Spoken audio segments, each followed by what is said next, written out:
Hi everyone, ನಮಸ್ಕಾರ ಎಲ್ಲರಿಗೂ. Welcome back to Aishu vlogs YouTube channel. ಇವತ್ತಿನ ವಿಡಿಯೋ ಏನು ಅಂತ ಥಂಬ್ನೇಲ್ ನೋಡಿರ್ತೀರಾ. ನಾನಿಲ್ಲಿ ಸಬ್ಸಿಗೆ ಸೊಪ್ಪನ್ನ ಚೆನ್ನಾಗಿ ತೊಳೆದು ಕಟ್ ಮಾಡ್ಕೊಂಡು ಇಟ್ಕೊಂಡಿದ್ದೀನಿ. ನಾನಿಲ್ಲಿ ಹೆಸರು ಕಾಳು ಮತ್ತು ತೊಗರಿಬೇಳೆ ತೊಗೊಂಡಿದ್ದೀನಿ. ಎರಡೂ ಒಂದೊಂದು ಕಪ್ ಹಾಕಿ ನೀಟಾಗಿ ನೀರು ಹಾಕ್ಕೊಂಡು ಚೆನ್ನಾಗಿ ತೊಳ್ಕೊತೀನಿ. ತೊಗರಿಬೇಳೆ ಮತ್ತು ಹೆಸರು ಕಾಳನ್ನ ಚೆನ್ನಾಗಿ ತೊಳ್ಕೊಂಡು ಕುಕ್ಕರಿಗೆ ಹಾಕ್ಕೋತೀನಿ. ಹಾಕ್ಕೊಂಡಾದ್ಮೇಲೆ ಸಬ್ಸಿಗೆ ಸೊಪ್ಪನ್ನ ಕಟ್ ಮಾಡಿದ್ಮೇಲೆ ಅದನ್ನು ಅದರೊಳಗಡೆ ಹಾಕ್ತೀನಿ.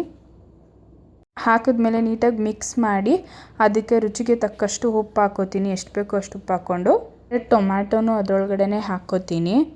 ಆಮೇಲೆ ನೀರು ಹಾಕ್ಕೋತೀನಿ. ಸ್ವಲ್ಪನೇ ಹಾಕ್ಕೋತೀನಿ, ಯಾಕಂದರೆ ಸೊಪ್ಪು ಹಾಕಿರೋದ್ರಿಂದ ನೀರು ಬಿಟ್ಕೊಳ್ಳುತ್ತೆ. ಎಷ್ಟು ಸಾಂಬಾರಿಗೆ ಬೇಕು ಅಷ್ಟು ನೋಡಿಕೊಂಡು ನೀರು ಹಾಕ್ಕೋತೀನಿ. ಆಮೇಲೆ ಕುಕ್ಕರ್ ಲಿಡ್ನ ಕ್ಲೋಸ್ ಮಾಡಿ ವಿಷಿಲ್ ಹಾಕ್ತೀನಿ. ಒಂದು ವಿಷಿಲ್ ಸಾಕು, ಚೆನ್ನಾಗಿ ಬೆಂದಿರುತ್ತೆ ಎಲ್ಲ ಕಾಳುಗಳೆಲ್ಲ. ನೋಡಿ ಎಷ್ಟು ಚೆನ್ನಾಗಿ ಬೆಂದಿದೆ ಅಂತ ಅಂದ್ಬಿಟ್ಟು ಒಂದು ವಿಷಿಲ್ ಸಾಕು. ಟೊಮೊಟೊ ಬೆಂದಿದೆಲ್ಲ ಸಪ್ರೇಟ್ ತೊಗೊಬಿಡ್ತೀನಿ. ಈ ಥರ ತಪ್ಪಲೆ ತೊಗೊಂಡು ಕಾಳು ಮತ್ತು ನೀರನ್ನ ಸಪ್ರೇಟ್ ಮಾಡ್ಕೊತೀನಿ. ಈ ಥರ ನೀಟಾಗಿ ಬಸ್ಕೊಂಡಾದ್ಮೇಲೆ ಇವಾಗ ಮಸಾಲೆ ಎಲ್ಲ ರೆಡಿ ಮಾಡ್ಕೊಳ್ಳೋಣ. ರುಬ್ಬಕ್ಕೆ ಬೇಕಾಗಿರೋ ಇಂಗ್ರೀಡಿಯೆಂಟ್ಸ್ ಬಂದು ಕಾಯಿ, ಒಂದು ಗೆಡ್ಡೆ ಬೆಳ್ಳುಳ್ಳಿ, ಆಮೇಲೆ ಈರುಳ್ಳಿ, ಹಸಿರು ಮೆಣಸಿನ್ಕಾಯಿ, ಟೊಮೊಟೊ ಸಿಪ್ಪೆನ ಸಪ್ರೇಟ್ ಮಾಡಿಬಿಡ್ತೀನಿ. ಆಮೇಲೆ ಒಂದು ಪ್ಯಾನ್ ಇಟ್ಕೊಂಡು ಸ್ಟವ್ ಮೇಲೆ 1 ಟೇಬಲ್ ಸ್ಪೂನ್ ಆಯಿಲ್ ಹಾಕ್ತೀನಿ ಅಷ್ಟೇನೆ.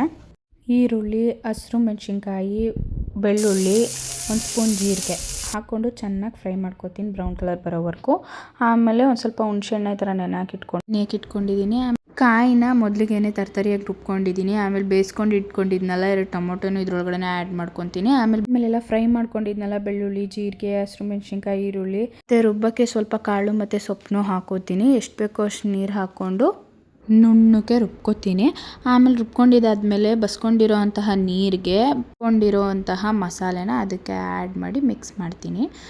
ಮತ್ತು ಗ್ಯಾಸ್ ಮೇಲೆ ಒಂದು ತಪ್ಪಲೆ ಇಟ್ಟು 1 ಟೇಬಲ್ ಸ್ಪೂನ್ ಎಣ್ಣೆ, ಸಾಸಿವೆ, ಜೀರಿಗೆ, ಕರ್ಬೇವಿನ ಸೊಪ್ಪು ಹಾಕಿ ಚೆನ್ನಾಗಿ ಒಗ್ಗರಣೆ ಕೊಟ್ಟು ಆಮೇಲೆ ಮಸಾಲೆನ ಇದಕ್ಕೆ ಆ್ಯಡ್ ಮಾಡ್ತೀನಿ.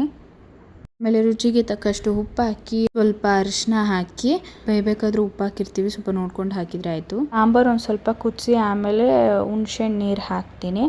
ನೀಟಾಗಿ ಒಂದು ಸತಿ ಎಲ್ಲ ಮಿಕ್ಸ್ ಮಾಡ್ಕೊತೀನಿ. ಹುಣಸೆಹಣ್ಣು ನೀರು ಹಾಕಿ ಕುದಿಯೋಕ್ಕೆ ಬಿಡ್ತೀನಿ. ಸಾಂಬಾರು ಕುದಿಯೋವರೆಗೂ ನಾವಿಲ್ಲಿ ಪಲ್ಯಕ್ಕೆ ರೆಡಿ ಮಾಡ್ಕೊಳ್ಳೋಣ. ಟೇಬಲ್ ಸ್ಪೂನ್ ಎಣ್ಣೆ, ಸಾಸಿವೆ, ಕರ್ಬೇವಿನ ಸೊಪ್ಪು, ಈರುಳ್ಳಿ, 1 ಮೆಣಸಿನ್ಕಾಯಿ ಹಾಕ್ಕೊಂಡು ಚೆನ್ನಾಗಿ ಫ್ರೈ ಮಾಡ್ಕೊತೀನಿ. ಬೇಯಿಸ್ಕೊಂಡಿರೋಂತಹ ಕಾಳು ಸೊಪ್ಪು ಇದರೊಳಗಡೆ ಮಿಕ್ಸ್ ಕೊಟ್ಟು ಚೆನ್ನಾಗಿ ಇನ್ನೂ ಸ್ವಲ್ಪ ಉಪ್ಪು ಹಾಕಿ ಚೆನ್ನಾಗಿ ಮಿಕ್ಸ್ ಮಾಡ್ಕೊತೀನಿ.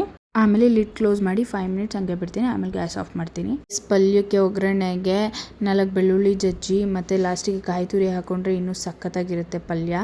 ನಾನಲ್ಲಿ ಸ್ಕಿಪ್ ಮಾಡಿಬಿಟ್ಟೆ, ಯಾಕಂದರೆ ಪಾಪ ಹೊಲ್ಟ ಇದ್ದ. ಅದಕ್ಕೆ ಬಿಸಿ ಬಿಸಿ ಮುದ್ದೆಗೆ ಸಾಂಬಾರು ಹಾಕಿ ತುಪ್ಪ ಹಾಕ್ಕೊಂಡು ಸೈಡಿಗೆ ಪಲ್ಯ ಹಾಕ್ಕೊಂಡು ತಿಂತಾ ಇದ್ದರೆ ಗೈಸ್ ಒನ್ಸ್ ಮೋರ್ ಅನ್ನಬೇಕು, ಹಾಗಿರುತ್ತೆ. ಸಖತ್ತಾಗಿತ್ತು ಗೈಸ್. ಬಸ್ಸಾರು ಅಂದರೆ ನಂಗೆ ತುಂಬ ಇಷ್ಟ. ನಿಮಗೆ ಈ ರೆಸಿಪಿ ಇಷ್ಟ ಆಗಿದ್ರೆ ಒಂದ್ಸತಿ ಟ್ರೈ ಮಾಡಿ, ಕಮೆಂಟ್ ಮಾಡಿ ಹೆಂಗಿತ್ತು ಅಂತ ತಿಳಿಸಿ. ಮರಿದೆ ಐಶು ವ್ಲಾಗ್ಸ್ ಯೂಟ್ಯೂಬ್ ಚಾನಲ್ನ ಸಬ್ಸ್ಕ್ರೈಬ್ ಮಾಡ್ಕೊಳ್ಳಿ. ಓಕೆ, ಬಾಯ್.